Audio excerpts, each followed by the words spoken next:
I work for the Auburn Technical Assistance Center, and we are out of the Harbert College of Business at Auburn University. That is located in Auburn, Alabama. With emotional intelligence, I'm passionate about the people side for sure. I love continuous improvement in general, but my background is I have a master's degree in industrial and organizational psychology, and that's just fancy for studying people at work, their motivation, engagement, retention, the HR pieces of it. But really, my passion is the motivation and engagement within the workplace, and how, as leaders, can we be better at creating that culture of engagement.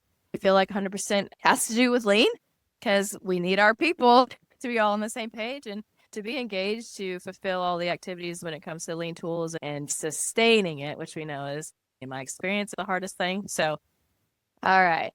So, the power of pause. Like I said, this is the second portion of emotional intelligence. The first one is self-awareness. So, the first thing that we need to do is to actually become aware of the things that we need to work on, and then we can actually work on them. So, today we'll be talking about the tools, some tools that you can use to help with whatever, you can identify that you need to work on. So these are the 4 pieces to emotional intelligence that we will discuss, and either now or in future trainings. Like I said, self-awareness, and then self-management. And of course, we have to work on ourselves before we can do anything with relationships. So we have to start with us. So then the next 2 sections will be social awareness and then relationship management. And a little bit of what we talked about before was how do I reflect? What are some ways that I can look back, or even in the moment see where I did really well? Because it's important to look at the things that I did well, but also the things that I need to work on and identify those things.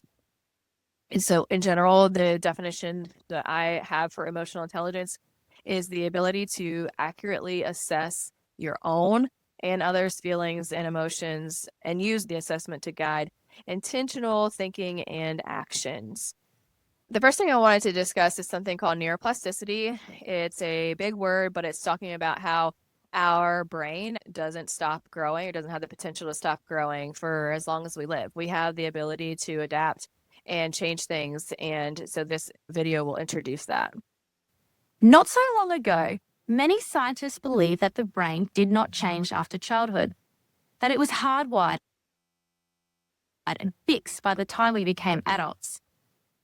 But recent advances in only the last decade now tell us that this is simply not true. The brain can and does change throughout our lives. It is adaptable, like plastic. Hence, neuroscientists call this neuroplasticity. How does neuroplasticity work? If you think of your brain as a dynamic, connected power grid, there are billions of pathways or roads lighting up every time you think, feel, or do something. Some of these roads are well-traveled. These are our habits, our established ways of thinking, feeling, and doing. Every time we think in a certain way, practice a particular task, or feel a specific emotion, we strengthen this road. It becomes easier for our brains to travel this pathway. Say we think about something differently, learn a new task, or choose a different emotion. We start carving out a new road. If we keep traveling that road, our brains begin to use this pathway more, and this new way of thinking, feeling, or doing becomes second nature. The old pathway gets used less and less and weakens. This process of rewiring your brain by forming new connections and weakening old ones is neuroplasticity in action. The good news is that we all have the ability to learn and change by rewiring our brains. If you have ever changed a bad habit or thought about something differently, you have carved a new pathway in your brain and experienced neuroplasticity firsthand. With repeated and directed attention towards your desired change, you can rewire your brain. The really cool thing about neuroplasticity, or the idea of it, is that when it comes to habits, what we're looking at, I have something that I want to change, to be better, to improve. The way that we've reacted in the past, or the way that we've handled it, probably the same way every time. And so we've created those neural paths where it's second nature. Our brain wants to expend the least amount of energy as possible. That's a part of its job, what it wants to do. And so what it does is it creates these habits. When we do something that is habitual, we go on autopilot. So I have a question.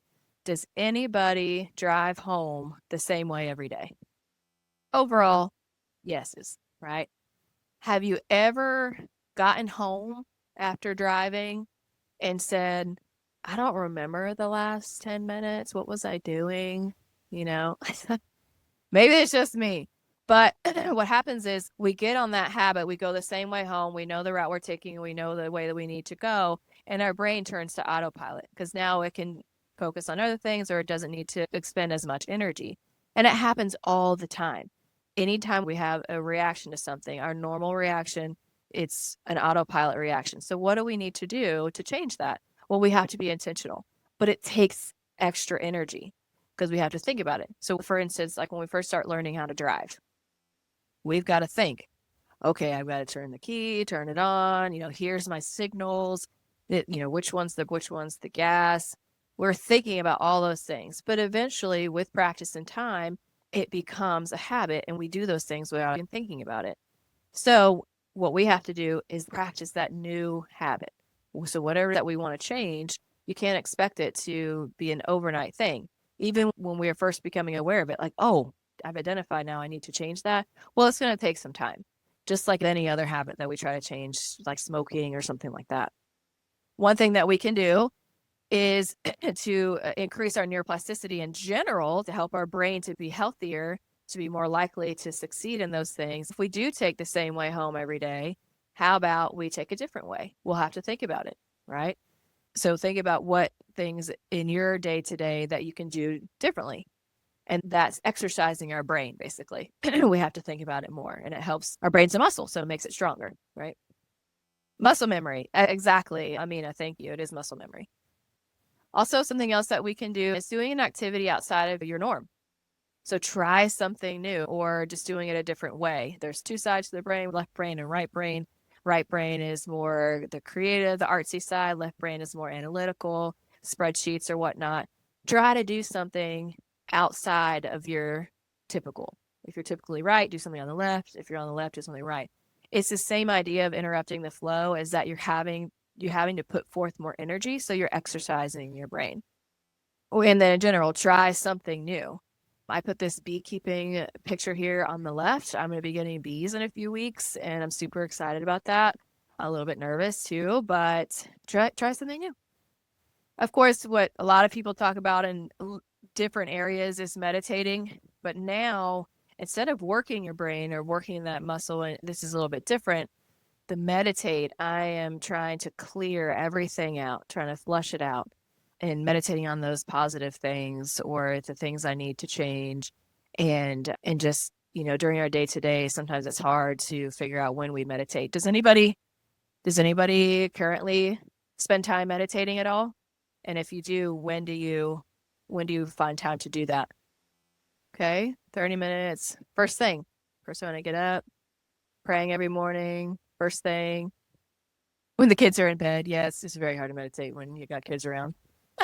Some people not as good about it. Oh, walking meditation, that's great. I love being outside, so that would be something that I would like to do during yoga. Absolutely. And what I find is that when I'm trying to put something into my routine that's not normal, I've got to set an alarm. I've got to actually schedule it. It seems a little silly, but if I don't put those stops or those reminders in, I will forget or just other things come up.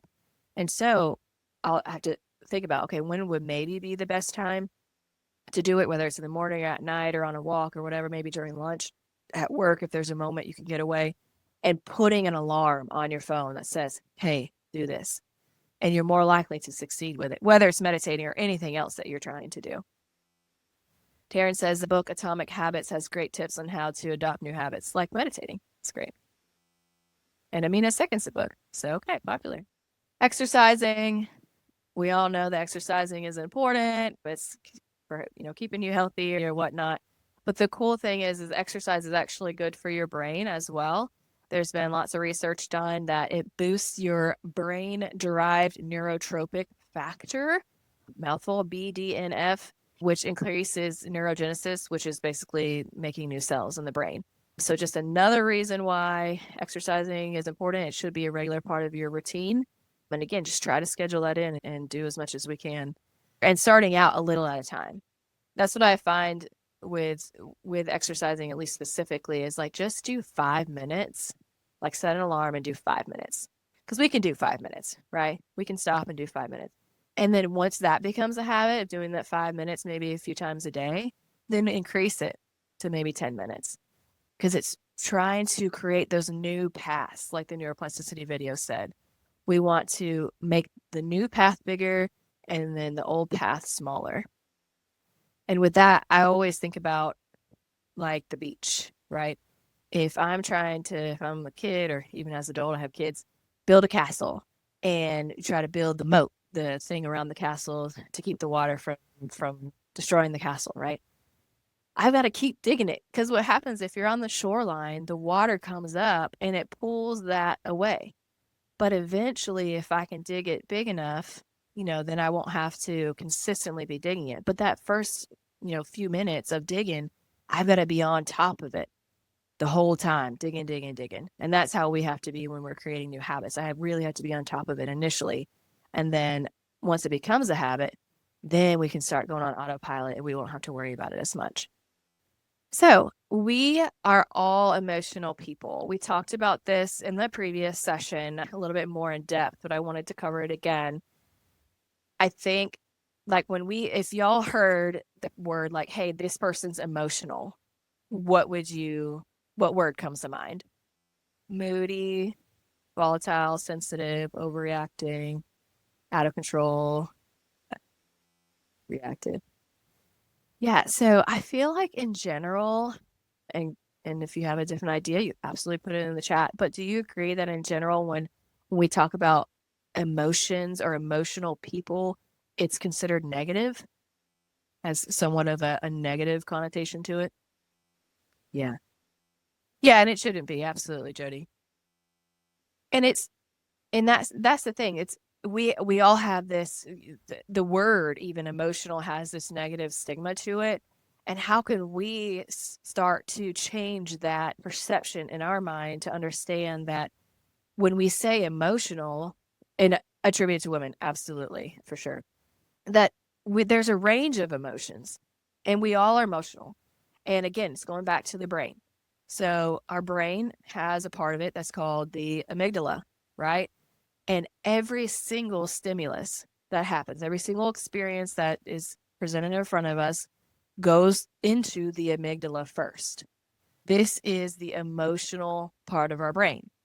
It's the part the fight or flight. And the fight or flight obviously is necessary because if I have a stimulus that comes at me that I need an immediate reaction, something scary or somebody's trying to attack me or whatever, like I need to be able to react quick. Well, the amygdala is what allows us to do that. So we need it. But what happens is that every stimulus goes through that. So if we're not careful, we have these immediate responses based on how it makes us feel or our emotional response to it. And that's where a lot of times it can get us into trouble.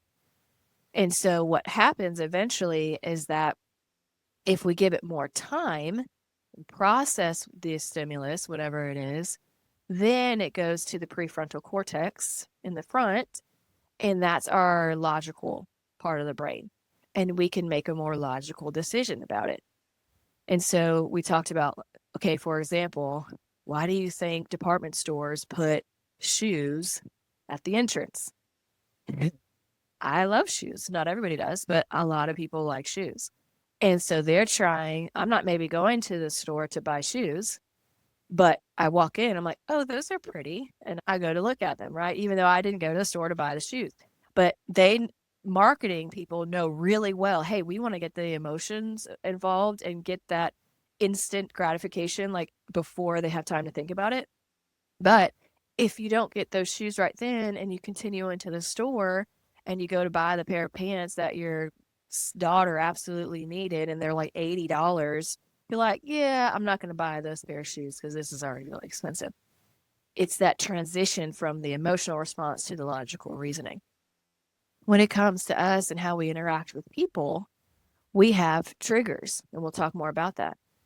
But when we have that instant overreaction or of an emotion, that's what it is. It's in the amygdala. But when we go back and reflect, a lot of the times we're thinking like, why did that, man, I overreacted. Like, why did that happen?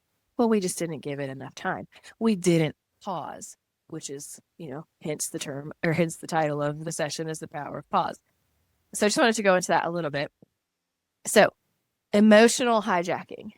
The more intense your emotion is, the greater likelihood that it will dictate your actions and cause this emotional hijack.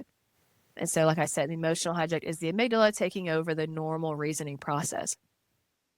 People have different reactions to the same stimulus, and it's based off of, or the same experience, it's based off of who we are, right? It's based off of our previous experiences, it's based off of our morals, how we were brought up, and just everything that we've experienced in life prior to that moment. To give you an example, I was in a training one time talking about this similar thing, and the lady said that her team went to a class for CPR. It was put on by her job, and didn't think anything of it, whatever. So she goes to the class, and as soon as the instructor started to show the chest compressions, she started to freak out and was having anxiety or whatnot. She had to leave the room and she couldn't think of why initially. But then as she thought about it, she realized her dad had just had a heart attack a few months before at the house. And she saw the EMS people doing the chest compressions, and being in that situation in the room with the instructor just brought her back. Well, the average person is not going to have that, right? But it was her specific situation and her previous experiences that created this overwhelming emotional response, right? Most people can probably relate with traffic. Anybody? I don't like being cut off. And it drives me crazy when people drive slow in the fast lane or whatnot. I don't know why it creates this crazy reaction, but it's something that I'm aware of and addressed and whatnot. But again, it's a hijacking. I get a little bit crazy or whatever. So what can we do about it? All right, we know we need to identify these things. What are my typical emotional hijacking or the potentials for that? So what do I do about it if that situation presents itself again? The first thing, breathe. I know we hear about it a lot, maybe, or whatever, but goodness, it really does work. We take a moment, count to 10, do that pause, taking some deep breaths, right? You feel so much better. Has anybody ever tried that and had a good experience? Hopefully. All the time, teaching the kids to do it. Hopefully, you're a good example of showing them how to do it, because I know I have to do that a lot with my kids. Taking deep breaths. It works great with kids, yeah. Count to 50, absolutely. Oh, cool. Daniel says that his wife is a psychologist and he teaches him things. Mark can't count high enough. I know. But that's important to think about, though. Those things where you can't count high enough, those are the most important to try to figure out what I can do to not have this overwhelming response, right? And we all do it. It just depends on what it is. Or it's different for everybody else. Cool. So yeah, just pause. The interesting thing is, though, is that obviously it's not easy. I remember, gosh, it's probably been like 15 years ago now, or maybe 14 years. I was doing my undergrad and I had this professor, I think it was a leadership class that I was taking, and he said something about, or he showed a video of a family at a breakfast table and the kid spills the orange juice and the dad freaks out or whatever. And then it shows the kid going to school and he's upset or whatever because the dad yelled at him. The dad goes to work and he's feeling guilty because he yelled at his kids for spilling orange juice, right? But then it shows another video of the same situation. The kid spills the orange juice, but then the dad reacted positively or well and was just like, hey, it happens, just clean it up, we'll go. And then talks about how we have the power to pause. And for me, and I think for other people, maybe not everybody in this class, because you guys are wanting to learn about emotional intelligence, but I didn't realize that there was even a chance to pause. That was such an eye-opening experience for me. At the time, I was a single mom with my first baby, and he was like toddler age, and it's like hitting home, right, with the spilled milk. And it's silly because it happens. We all do it. But it's like, I've got so many other things to worry about. Now I got to clean up this field milk. And I just was like, I am in control of that. I can improve that. We have all these things on the outside that happens that can be really frustrating and are really frustrating, but I still have the power to how I'm going to respond. I cannot control what comes into my head, right? I cannot control that it made me mad, but I can control what comes out, the words and the actions, right? And so that's what we need to do. Carla, another strategy is to take a word at least 5 letters long and mentally spell it backwards, forces your brain away from the emotional response. That is so cool. I love that. Especially for me, I'm a terrible speller, so it would take me some time. Yeah, David, 90% reaction, 10% circumstance. Jody says, when I was a manager, I carried my water bottle with me. It seemed that people liked to try hijacking when I was walking about the factory. If there was a question or comment, I took a sip before reacting at all. That's great. Yeah. And that to me is that's so cool because it's something it's not obvious. Like it's not like you're saying, hey, just give me a second. Like what you said just pissed me off. It's like, hold on. You pretend like I got a little cough and take a sip. Yes, and you can't unsay something once you say it. That whole saying about sticks and stones may break your bones, it never hurt me or whatever. That is so untrue. Words hurt. So another thing, sleep on it. I know some people say like don't go to sleep angry. I don't agree with that. I feel like sometimes, especially at home, whatever, something's going on, like maybe not be completely silent about it. Just say, hey, like I'm a little upset. I'm gonna sleep about it, think about it, or whatever. But yeah, sleep on it because again, it's giving that time for that emotion to ebb, and it's going into the logical where we can have more reasoning with it. David said, sticks break my bones, but words cut to the heart. Yeah, absolutely. And that's harder to mend than bones breaking for sure. Putting a mental recharge in your schedule. So again, we've got to be intentional. So what can I do? I can put it in my schedule. I can set an alarm and say like, oh, I need to take a few minutes. Maybe think about if I am stressed, do I need to take 5 and take some breaths or whatever? And as we progress in this, if we're keeping a journal, if we're doing some type of reflection, try to think about the time of the day that you're most likely to be super stressed or super overwhelmed or frustrated or mad, depending on whether it's at work or at home, and put that alarm at that time or right around that time. So you're like, oh, yeah, I need that reminder, like take a breath. Smile and laugh more. I mean, again, all of these things are really easy, but we're so busy. I think sometimes we forget to do stuff fun, or stuff that makes us feel good, right? So again, we can schedule it. I love music. So that for me, like I know if I'm in a bad mood, I put on my music and there'll be sometimes like I don't want to put my music on, because I know it'll make me feel better. But then I put it on and before you know it, I'm like singing a song. I'm like, dang it. Watch comedy, something, but something you smile and laugh more, right? Having an accountability partner. This one's probably the hardest one for me, at least. Does anybody have an accountability partner? Amina? That's great. I don't know if I'm going to get a whole lot of yeses. Unofficially, my husband. Yeah, the spouse is definitely, they will tell you when you're being difficult, whether you want to hear it or not, most of the time. Yeah. Having somebody that you trust, and again, whether it's you're trying at work or at home, all of these things apply to both. That's what I love about the trainings that we do is it applies both places. My boss when I screw up, yeah, best friend, meet with a friend monthly to exchange goals, challenges, achievements. That's really cool, David. So having somebody that you've set up and they are aware and say, hey, this is what I'm working on. And so if you ever see me start to go down this path or whatever, can we create some type of signal or you pull me aside or something to just be like, hey, you need to tone it down. It could just be, they're in the background and they take a step back and they do this like, oh, or tone it down, something to get your mind out of it. Like, oh, just a little reminder.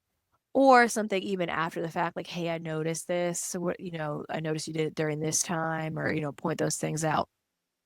We talked about in the last session, if you're having trouble thinking of things you need to work on, ask those people closest to you. So, like the spouse or the kids or the parents or something like that, or a best friend, like, hey, what do I need to work on? They will tell you more than what you want to know for sure. The next one is visualization. So, visualizing the desired state. This is probably something that's a little more unusual, but it's super helpful. Has anybody else done that in the past, visualizing like where they want to be? And not just like daydreaming, but like visualizing, like, hey, this is, so you can see what it is, how it would work. Mary says, yes, David, we keep the meetings 30 minutes and both list 3 achievements, 2 goals, and 1 challenging question for the other. That's great. Having structure to that. David's talking about the accountability. Taryn says it totally works. I'm assuming, Taryn, you're talking about the visualizing? Cool. Yeah, so I react this certain way to the same stimulus every time, let's say, whatever that trigger may be or whatnot. I know it, I'm aware of it, so what do I do? Think about how you should respond or how you would like to respond in that situation, and then picture it. Because when you picture it, it may not have actually happened, but now you can see how it should happen. And then it'll be a little bit easier to do it when that stimulus actually occurs. Like, oh, I've already seen how it should happen, because I can see it. I've gone through it in my head and see how it should go. It's really cool. Okay. So there's something that I call the mood elevator, and just another tactic when it comes to addressing like the things that we need to address. Sorry. Our moods, right? Moods are contagious. Yes? Everybody agree that moods are contagious? Whether bad or good. Yeah. Oh, thumbs up, Jody. Thanks. That's cool. Absolutely. Moods are contagious. So now not only am I affecting myself, this is getting a little bit into the social aspect, but my moods have the ability to affect other people. It shouldn't, because we should all learn to, to think about how we're feeling and go with that, but it happens all the time. And so another thing to make sure that I'm not bringing people down is that think about it as an elevator, right? The upper level floors are all the positive moods, and then the lower level floors are the negative moods. Try to have that hard stop. There's a break in the elevator. If something happened and the lines broke, there's actually a break and it stops the elevator. Try to make curiosity that break. So if you're in a really good mood and something happens and you're starting to go down, and you recognize that, like, hey, my mood, like I'm starting to get frustrated or stressed or whatever, stop and ask the question, why? Why am I feeling this way? Does it have to do with the current situation? Is it something that happened earlier today? Is it something that's been on my mind? Maybe that's something bad that's going on with my family or something or whatnot. Or is it the stimulus that just happened was because of another stimulus, like with the lady with the chest compressions? Think about it. Try to pinpoint why. Because again, when we start to understand more about our triggers and why they trigger us, it's easier then to overcome as well. Oh, thanks, Manny. I put a list up on there. And then the next thing, and I covered it a little bit, but remember, we have a choice. And I think that's, again, one of the harder things. We have a choice how we respond.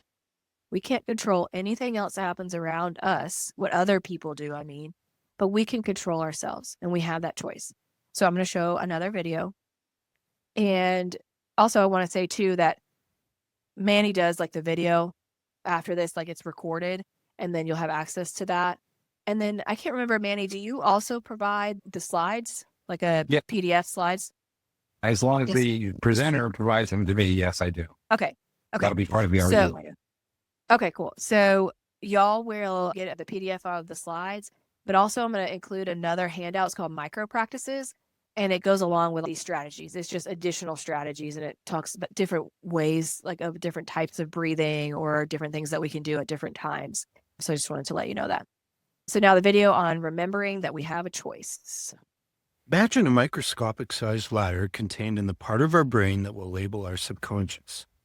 The Ladder of Inference, which was first proposed by Harvard professor Chris Argyris, is the basis of this model.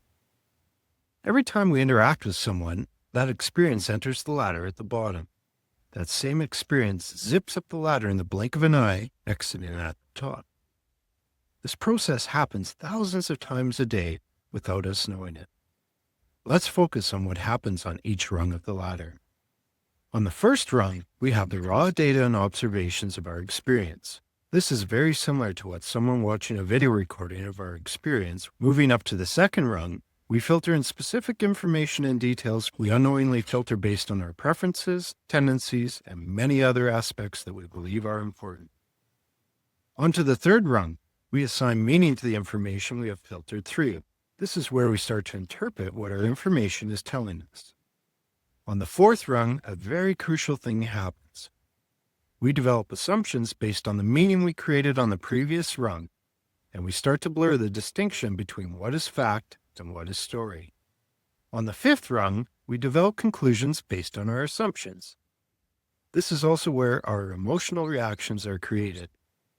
On the sixth rung, we adjust our beliefs about the world around us, including the person or people involved in our experience of the moment. On the seventh and final rung, we take action based on our adjusted beliefs. Still with me? Great. Let's take a real-life example and run it up the ladder to see how this all works. Have you ever been cut off in a parking lot, signal light on, as you steer toward your coveted spot only to slam on your brakes at the last minute as someone pulls in front of you and steals your spot away? Imagine that experience and notice all of the data and observations landing on the first rung of your ladder. Now let's watch what we pay attention to on the second rung. Who cares that it's sunny out and the birds are chirping? The 50% off sign outside of your favorite store is meaningless. You filter in the sensation of your grip tightening on the wheel, you feel your blood pressure rise, you hear the squeal of your brakes, and you notice the expression on the face of the other driver as he pulls in front of you, quickly looks away. Time for our third rung.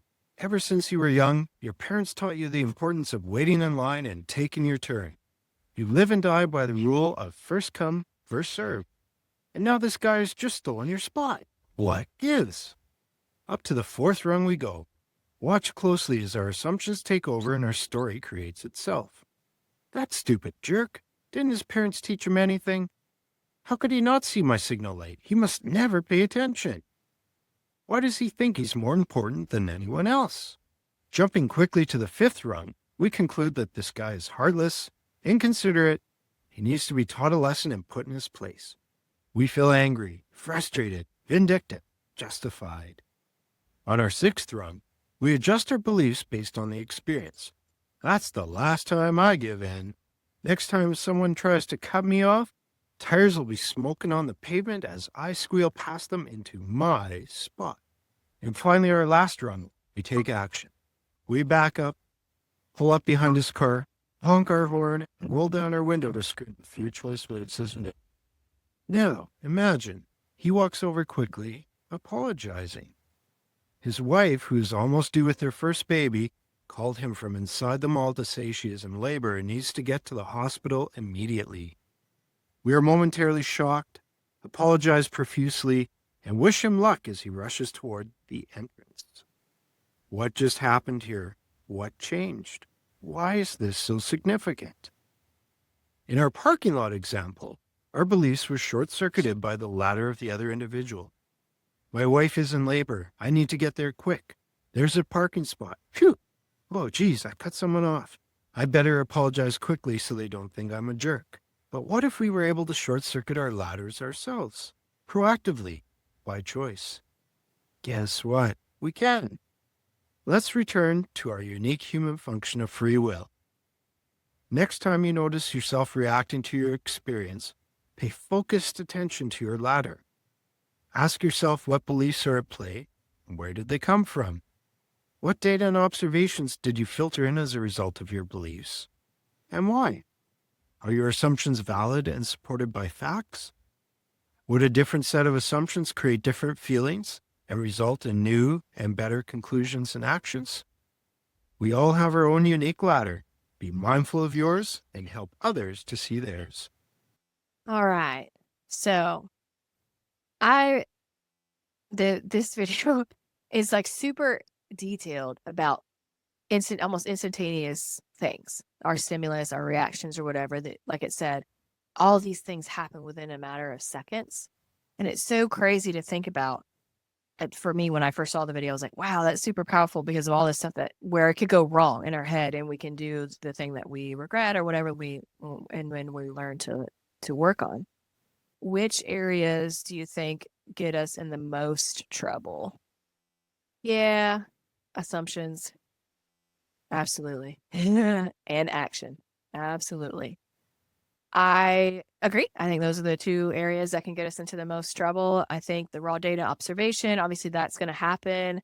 I think the filtering isn't automatic. There's not as much we can do at that moment. Even the assigning meaning, those are all part of the emotional response in our heads. And then so is the creating assumptions, but that's where we can say like, okay, put a pause. Is that accurate? Right? Is it true? Is there another way that I could look at it? Am I being biased in a certain way because of my previous experiences? And so we could put that short circuit, like he said, at that point. But even if it goes farther up the ladder, we still have time, right? We can have those assumptions, we can draw conclusions, but if we can still pause before we take that action, whether it's words or whatever that we do, and say, we may still assume the things and still think that part is right, but we can still choose not to act the way that we're wanting to act. Daniel said, not taking action and thinking about it first. Yeah, absolutely. So one thing that I have done for my stuff, going back to the trigger of the car, and I'm giving you an example, and we're going to talk about triggers and how to work on them next, but the beginning cutoff, right? So, and normally I would think like, why does that person think he's better than me? And I drive him crazy and he's got to get somewhere faster than I do. Like we're all trying to get somewhere or whatever. And then, but me being mad at that person does nothing to them, right? It only does stuff to me. It hinders my mood. It causes me stress, right? All these negative things. And so I've told myself in that situation, right? What if that person really had an emergency? What if we did get a call, kind of like in the video, and somebody that is in the ER? I probably wouldn't be paying as much attention to the people around me, and I may cut somebody off, right? Is that happening every time we get cut off? No, but I'm going to tell myself that every time because that's what works for me, and that's what helps to keep me leveled, and that's better for me. Jay says, I'm a big fan of getting instant answers. Phoning somebody at work matter for weeks, find out that they had passed away, just as an example. So let's talk about triggers, right? We're going to do a little exercise. Okay. So this is a list of typical triggers. Typical, I don't know, could be whatever. The list in reality is infinite, right? But I want you guys to look through this list and write it down. And you can pick more than one. But for now, oh, Elena, that's why he kept ignoring your phone calls. Yeah. So pick one, and then we're going to do a little exercise with it. Let's see how much time we have. We have 10 minutes. That's good. And if you feel obliged, put that in the chat. Which one is big for you? And you could just put the number. Number 30, let's see. Something unexpected happens and messes up your schedule. Number 7, your boss takes over. 19, you're told you can't do something. That really is frustrating, but also gives me motivation. 17, being cut off in traffic. Yay, who said that? Sue, you and I are on the same page. Number 2, your boss belittles you. Employee that doesn't respect my authority. A boss blames you for a report your coworkers were responsible for. Let's see what we got. 16, get stuck in traffic and you'll be late for an important meeting. Yeah, number 22, you're accused of doing something you did not do. That's really big for me as well. Like, I feel like in general, I'm a pretty honest person. And when I do something wrong, I'll admit it. So if you like are questioning my, my morals or whatever, like that's super frustrating. Someone takes credit for your work. So, being dismissive. Okay. So hopefully everybody has one. Remember it. So what I want you to do is write the trigger down. Try to identify, why does this trigger you?